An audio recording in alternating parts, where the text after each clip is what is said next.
The topic of core Python containers is just taking a look under the hood at what the C code would be doing and giving you a little bit better idea of performance implications of each of your choices, and to just give some notion of how the implementation works.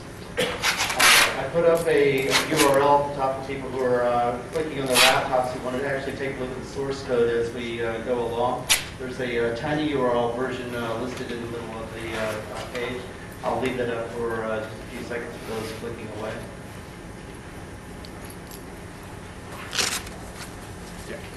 Okay, so what is a core Python container? It's one of the basic tools: lists, tuples, dicts, sets, and in the collections module there's a deck object. And the purpose of looking under the hood is just to get a better idea of what it is your code is doing and the performance implications of your choices when you exercise the tools. And it's cool stuff to know and make you sound like a fun person at parties. Okay, we'll start with list, the most basic. It's implemented as a fixed length array of pointers. There's no more magic to it than that. So I'm going to do a lot of hand waving during this because it seems to me just to be the best way to express what's going on in memory. So you have a big memory footprint. Somewhere in there, there's a fixed length array. There's a set of poles that is a place to put a list. The challenge with Python lists is that they're not fixed length, that they can change size, that they can grow or shrink. The problem becomes if you have a fixed length array and something's behind it, how do you grow? And the answer is we occasionally have to move it to a space where there's more space to grow. And when we move it, we have to copy over all of the objects. Those are both expensive operations and something we try to avoid as much as possible. So each time we do that movement, it's a call to the allocator, and the question becomes, how expensive is a call to the memory allocator? Something that's invoked each time we have a change in the size of the list.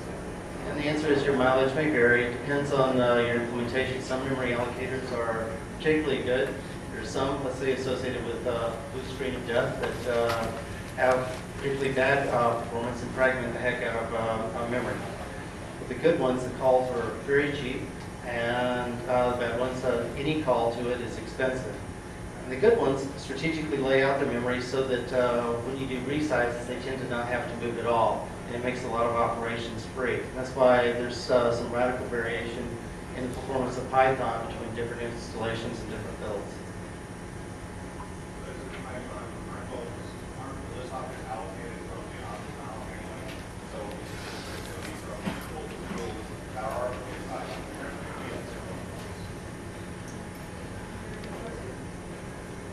Go ahead. He's asking,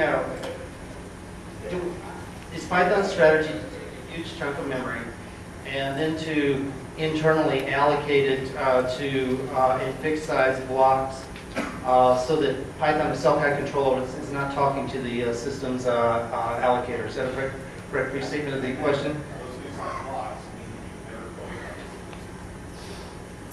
So that when you do grow, you would need to move the whole block. And the answer to that is mostly yes. We do have a intermediate level allocator that it starts with a big block of memory and then hands us smaller pieces. But beyond a certain size, we actually go out and get a new chunk. There is a strategy for avoiding this a copy every time we change size. I appreciate the segue. And that is at the bottom of the slide. Each time we request a fixed size block, we leave a little space at the end for room to grow. That's called an over-allocation strategy. And so here's my detailed over-allocation example with a tiny fragment of Python code. Start with an empty list, loop over string letters, and append one character at a time. What happens under the hood? Well, the very first step, we have an empty list. And the empty list takes up 0 space. We haven't gone to the allocator and asked for any list space at this point. And the list object itself takes up some space, but the part of the array where it would actually store objects currently it has a 0 request at that point. When we do our very first append of the first letter A, we go out, we over-allocate and grab 4 spaces instead of 1 for the append. So I show that in the first example by the letter A with 3 dots behind it. So in exercising the Python code, if you ask for the length of that list, the length would be 1, but internally there's 3 extra spaces to grow. So that very first append cost us 1 call to the allocator to grab this room for 4 entries. On the very next append, when we add B to the list, making it a list of length 2, that one is basically for free because we've already got the space for it. We're guaranteed to not have to move. And the third one is free also, and so is the fourth. So small size lists have remarkably good performance. When we go to the fifth item, it costs us a reallocation. And so we jump up and we grab 8 spaces so that we have 3 more spaces to grow. So the length of the list is 5 at this point, but internally we have 8. Go ahead. Does it double the buffer size every time? That's a real good question. It'll be answered on the next slide. That would seem like a remarkably good strategy at the beginning, but I imagine it would get out of control fairly quickly, so it might be good to switch over at some point. So on the fifth item, it costs us a realloc. If we're lucky, there's already space to grow, and those characters don't have to move, and the memory allocator will say, oh, that fixed length size, I can actually grow out and grab the very next block and grow into it if it's not used. If we're unlucky and memory is fragmented like crazy, there will be something behind it, and that fifth item, not only would you reallocate 8 steps, we might have to copy all 4 items, A, B, C, and D, and move them over before we can do the append. And of course, the 6th item is free. So you asked, do we double every time? Every time? The growth pattern is 0, 4, 8, 16. It starts by doubling, then it gets a little bit smaller. It starts to resemble powers of 2. And then gradually it gets to a fixed percentage over size. We grow by 1/8 every time we hit the limit. So that means that for larger lists, you don't have more wasted space at about 12.5%. This is an improvement from earlier versions of Python that could over-allocate by up to 25%. So the modern Pythons are a little bit more space efficient. And when Tim measures out the speed of this and Tim Peters talks about how he originally designed this approach, we have amortized O1 performance.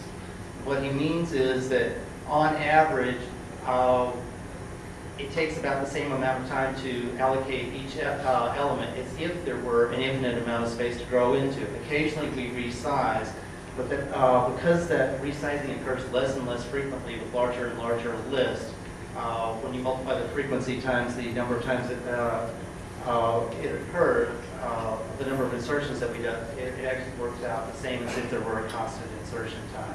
So it's a remarkably nice technique and one that you see pervade the language, and we use some variation of it in every container. So spending more time on lists because what we learn with lists will apply to the other objects as well. So the implications are large lists never waste more than 12.5% of space.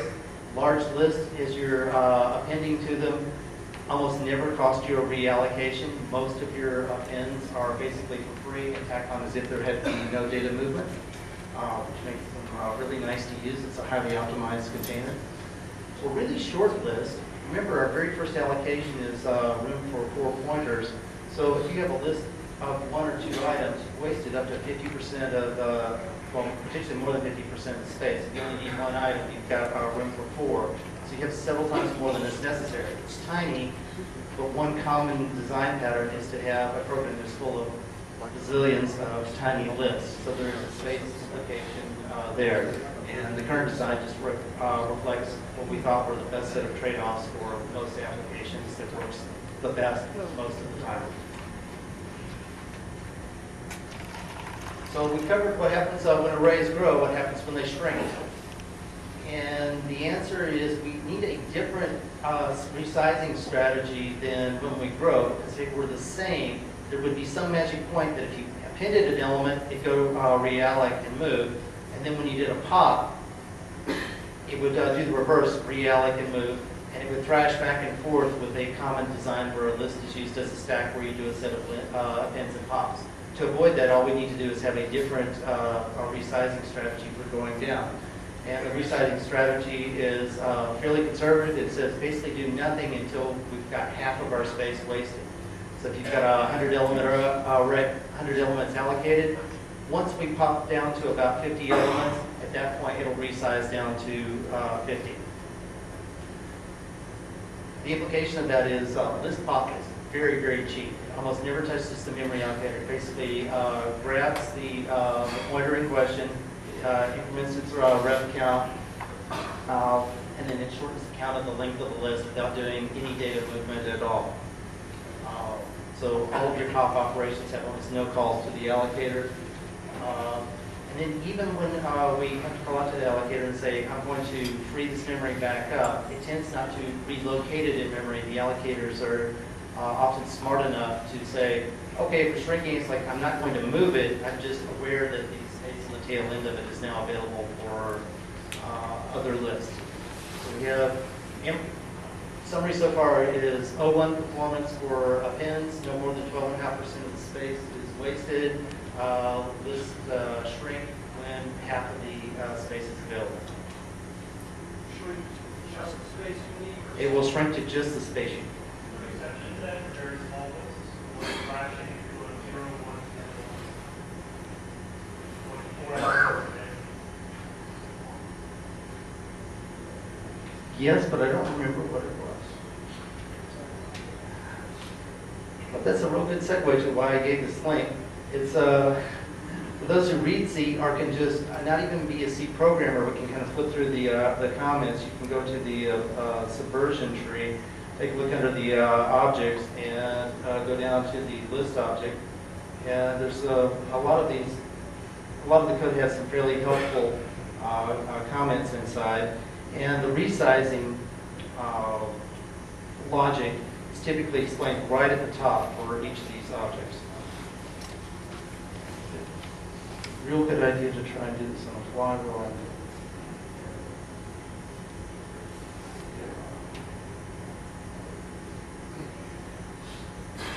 Right at the top is the logic for list resize with comments telling you exactly when it grows and shrinks. Familiar pattern is 0, 4, 8, 16, 25. It's documented inside, and the formula for it is there underneath for new allocated. And that is 100% of the logic for when it grows, going up and going down. And I don't immediately see the implication for a small size list, but I'm almost certain that we had an anti-thrashing case in there. Okay, so we talked about what happens if it grows from the right side or the end, what happens if it shrinks from the right side. Another thing you might want to do with the list is insert in the middle or delete some elements from the middle. And that's where the performance starts to fall off quite a bit. The reallocation logic is still the same. It depends on the total length of the list. If the list gets really big, it follows our allocation strategy. If it shrinks, it reallocs only when the size has fallen in half. However, there's an issue besides the reallocation. Because this is a fixed set of pointers in memory, we have to copy the pointers over the ones that are moved before or after the insertion. Therefore, all of these operations are ON operations instead of O1. Inserting, popping from the middle, or deleting from the middle. For example, start with a list of A through H. We're going to insert some character into the third position. I've diagrammed out the first step that it does internally is it goes to the third position and opens it up by shifting all of the characters to E, F, G, and H. So that was 5 pieces of data movement for one insertion. It creates that hole indicated by the dot after the C, and then the X that's being inserted is dropped in. So we have 5 pointer movements in total, plus 1 copy. So the closer you, to the front of the list that you insert, the more expensive that operation is. Which raises the question, what to do? And the answer to that problem is it was reasonably common to have use cases where you needed to pop from the very front of the list often and insert at the front of the list. And that design tends to reflect a queue-type data structure where you're pushing data in on one end and popping it off of the other. The collections deck was designed for this. Collections deck mimics the implementation of list, and for the most part it's substitutable for list. It just has different performance. And the place where it performs well is it appends very fast on both the front and the back, and it pops very fast on both the front and the back. But if you try to reach into the middle and index and say, give me the 20th element, it has to walk through them one at a time. The underlying implementation is a variant of a linked list. It's a linked list with fixed size blocks. So anytime your code has insert 0 or pop 0, that's a strong indicator that you might want to use a collection stack. Executive summary for list. These are the talking points when you're at the party afterwards. Did you know that lists are implemented as fixed length arrays? Why, yes, it is. The cost of resizing varies across builds, though. Yeah, but to mitigate that, Python overallocates to, say, resizing. Yeah, but does it take a lot of space? No, it never allocates for more than 12.5% for a large list. How fast are these operations anyway? Well, everybody knows that pop and append or what? What if you're inserting the middle, or popping the middle, or deleting the middle, so in? Well, what would you? Collection stack. Anything else to know about list? There's one other special case. Sometimes we know the size of the list in advance and want to insert a whole bunch of items at once. For instance, we run a range in and say I want the numbers between 0 and 1,000. But we already know in advance how big the list is going to be, so we resize that exactly. No over allocation, just fill it up in one shot, no regrowth and no reallocation. That strategy is built into some of the internal functions like map and list, which are smart enough to know that if they're given a sized object, they can resize and not grow one element at a time. Same thing applies to the repetition function where you multiply by n.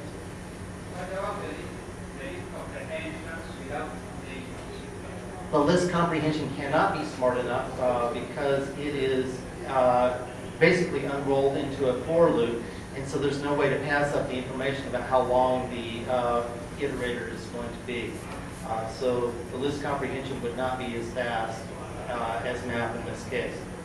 Also, all of your slicing operations are smart enough to precise all at once and to give exactly sized results. And that's nice. Whenever we know the exact size, we use it. Enough about list.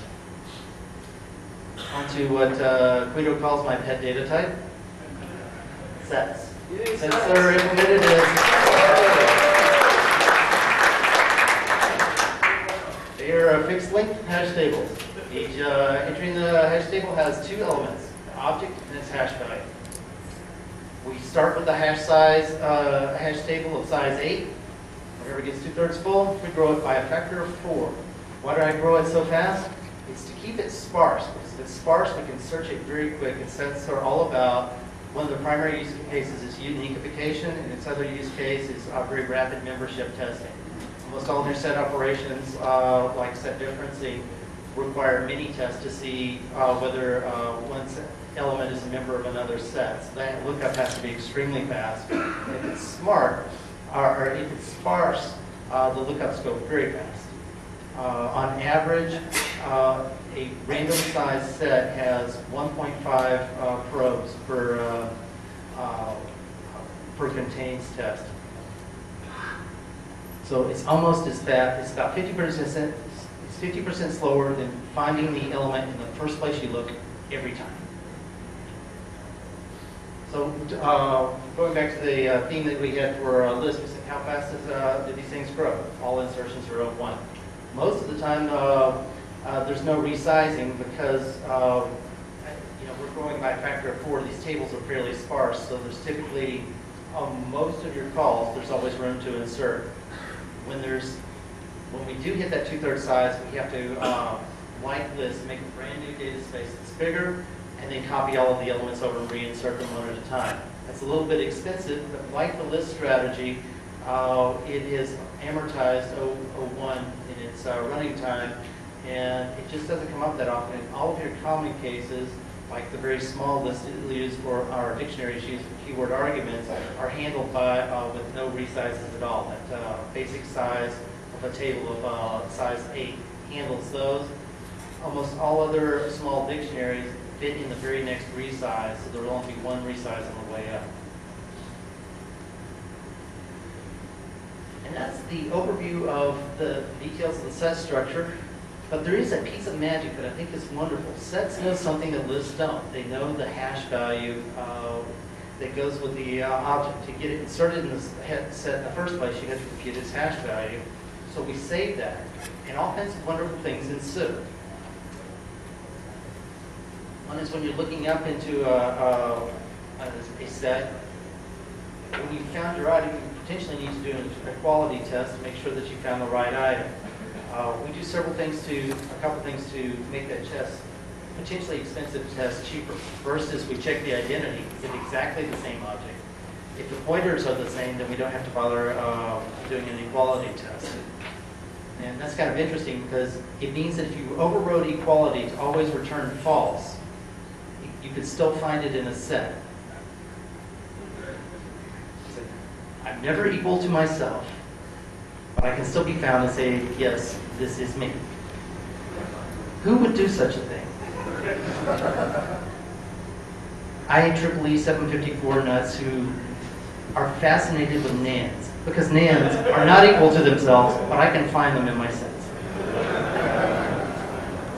Okay, so we do a quick identity check, and then we do a quick check on the full hash size. So even if we only use 4 bits of the hash to put it in the table, we do all of the bits of the 32-bit hash before we do an equality test. Both of those are extremely fast, and it means that by the time we get to an equality check, we're pretty much guaranteed most of the time to do only one equality check per found item.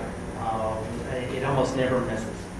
And so the Python code for that is we do an is check, we do a hash check, and only then, if those fail, then we do a equality check.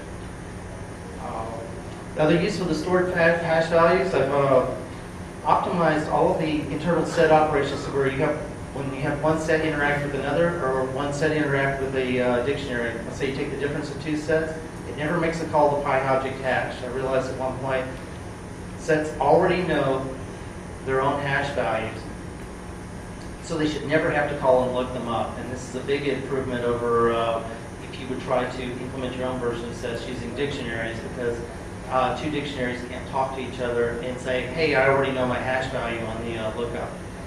This is also something that only applies to the CPython implementation. Other implementations might not be able to pass their hash values back and forth. But it means that all your set-to-set operations are extremely fast.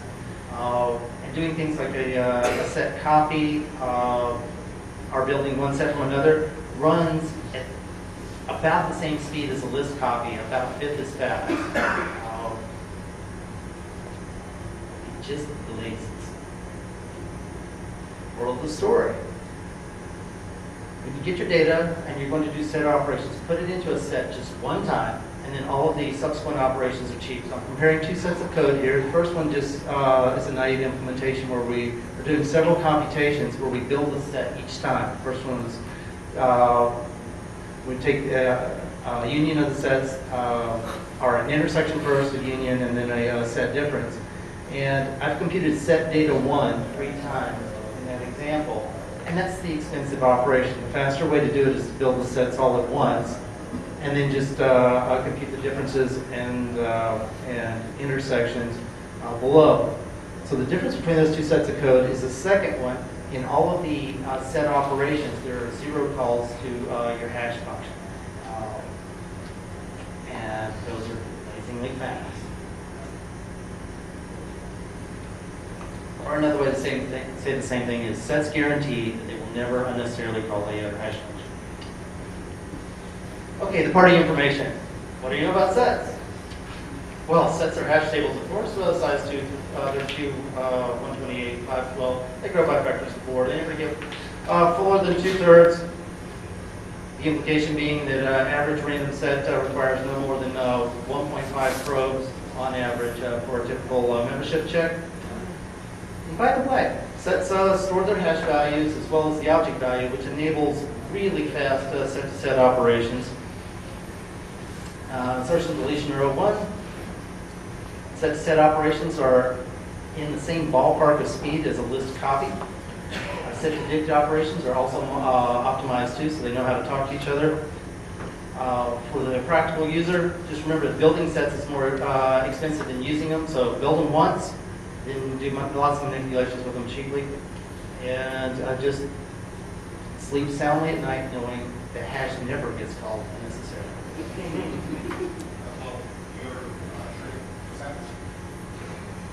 Yes, they follow a similar logic to dictionaries, and what differs from list is list, when you get to half the size, they will shrink.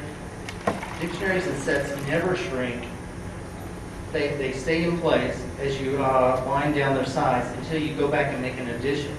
So let's say you have a 100-element dictionary. You start popping off elements all the way down to, let's say, size 10. There would be no change in size at all. But as soon as you add the 11th item, it says, hey, I didn't need all this extra space. And the idea is, if you're going to pop all the items off the dictionary, it's going to let you do that without any cost at all. As soon as you add one back, it says, hey, you're fluctuating in size. At this point, I'm going to go back to my reallocation strategy. And why did we do something different from list? And the answer was just use case analysis. It works. It's what works best most of the time. So I have very little time left, and so I can cover dictionaries very fast because they are basically the same sets. All of the algorithms are the same. The only difference is the hash table. Instead of having just the hash and the key, has the hash, the key, and the value. That's all there is to dictionaries. Mostly. Just a little advice on using dictionaries. I get a lot of questions about this at work. Should I use a dictionary for this? Should I worry about the cost of that? The answer is, let's finely tuned data structure in the language. Everything revolves around dictionaries. Really brilliant minds have gone in and just tuned them up. You should use them all the time. And I always love Tim Peters' comment. Code written with Python dictionaries is a gazillion times faster than code written in C.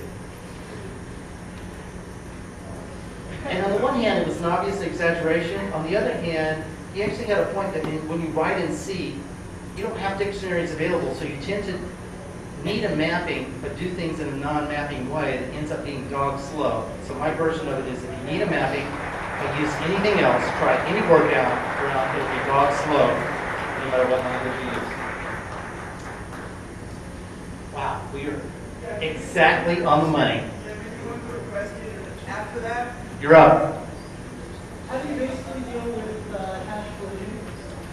Oh, there it is. The question is how we deal with hash collisions, and it is